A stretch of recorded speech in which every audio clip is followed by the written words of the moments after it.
आइए आज फिर हम एक परमेश्वर के पवित्र वचन को लेकर एक बार फिर प्रभु के नाम की महिमा के लिए आ गए। धन्यवाद हो प्रभु का। आज पूरा भारतवर्ष दीपावली का त्यौहार मना रहा है।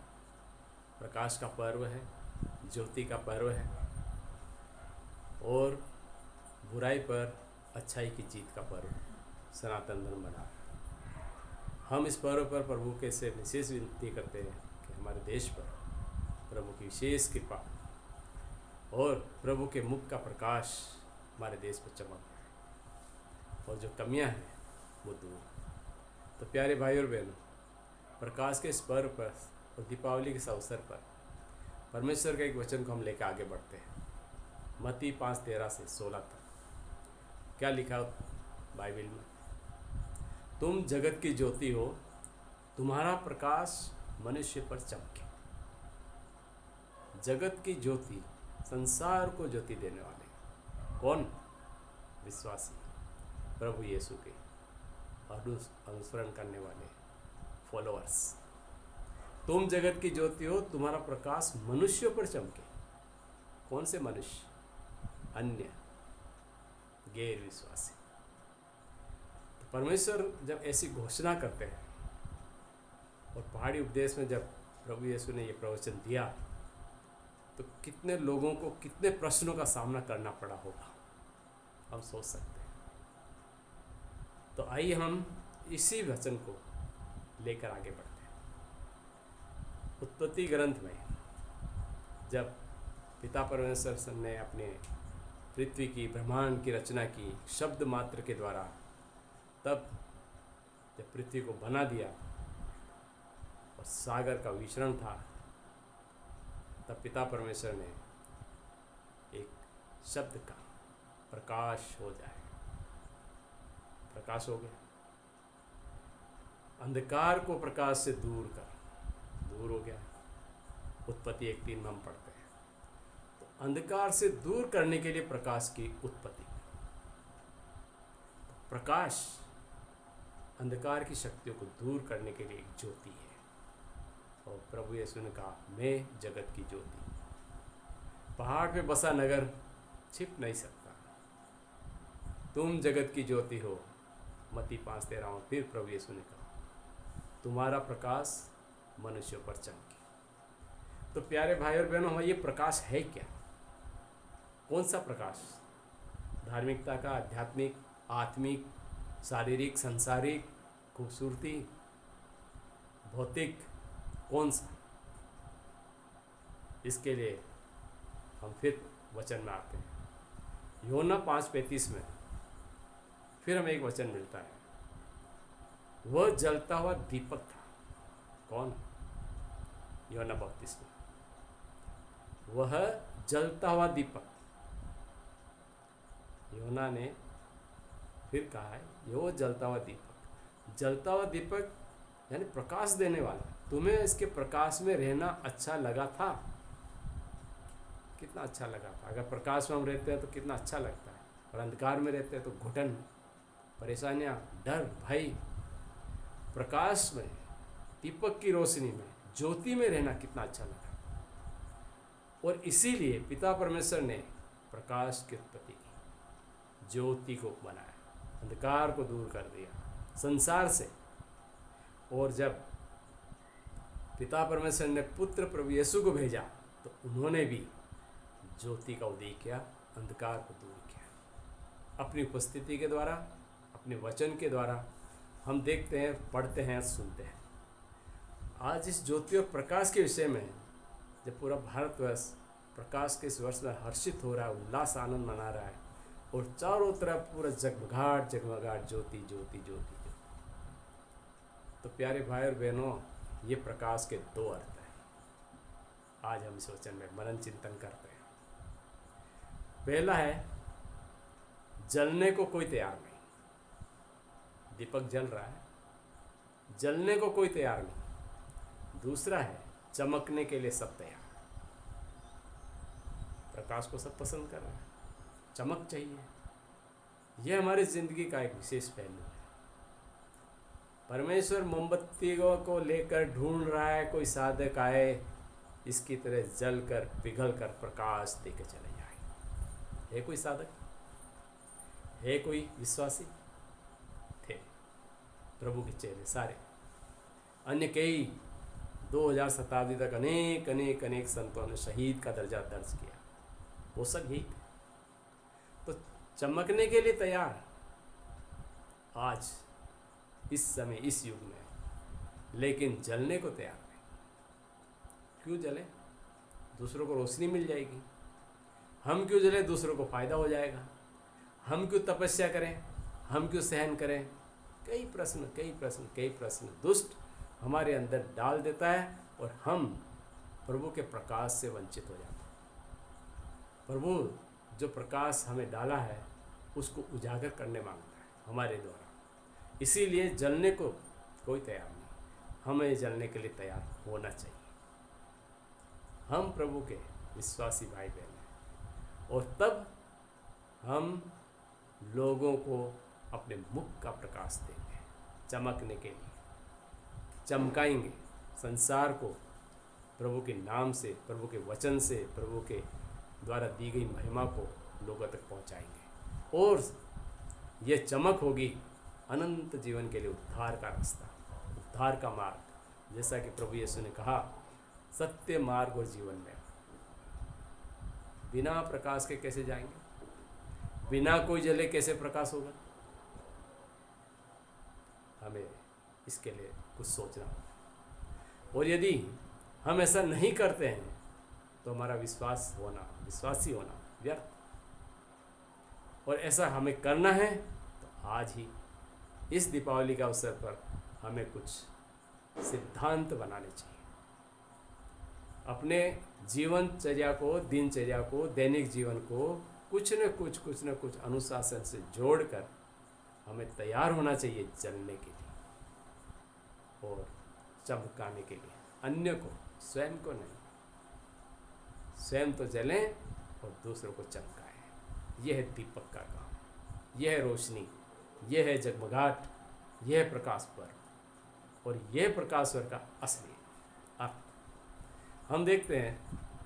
प्रकाश दो तरीके से हमारे सामने आता है, एक आत्मत्याग करके और एक बलिदान चढ़ा के। हम आत्मत्याग करेंगे, प्रभु यीशु के वचन को हम फॉलो करेंगे। आत्मत्याग कर मेरे पीछे हो ले, अपना प्रतिदिन का क्रूस उठाकर मेरे पीछे, तब हम जलने को तैयार होंगे। और बलिदान, हमारे शरीर का जीवित बलिदान हमें चढ़ाना होगा। जीवित बलिदान दूसरों के लिए बलिदान होगा।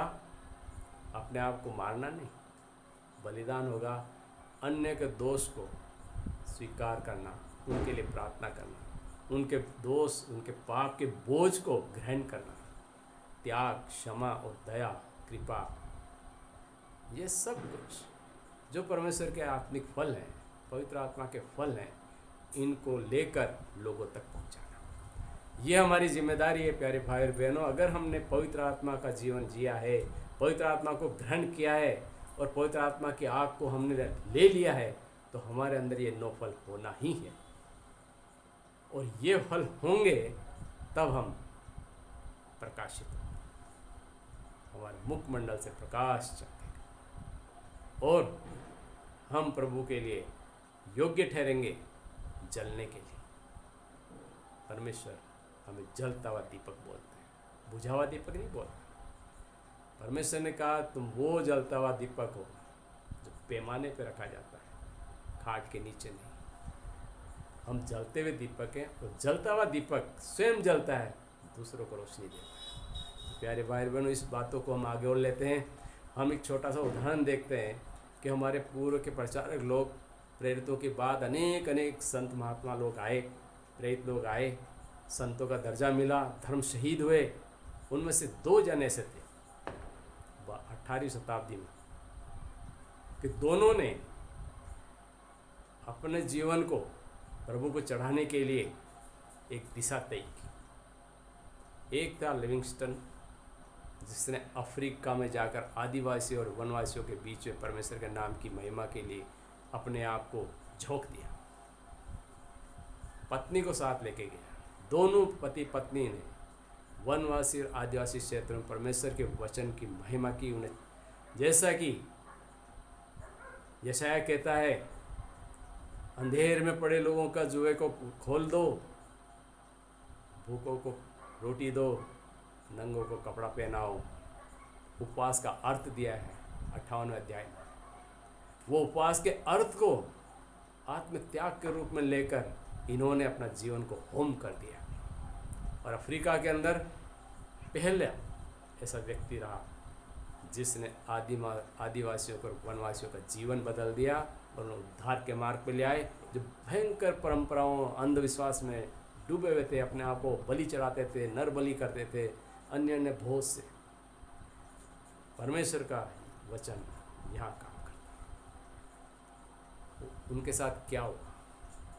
अंतिम समय में लिविंगस्टन ने अपनी पत्नी को स्वयं ही दफनाया। कोई नहीं था, अकेला। ये होता आत्मत्याग। स्वयं अकेले ने अपनी पत्नी को दफनाया और वहाँ पे अंतिम समय तक उन टापुओं में अफ्रीका के जनजातीय वनवासियों में काम किया। दूसरा एक और था, विलियम कैरी। वो जात से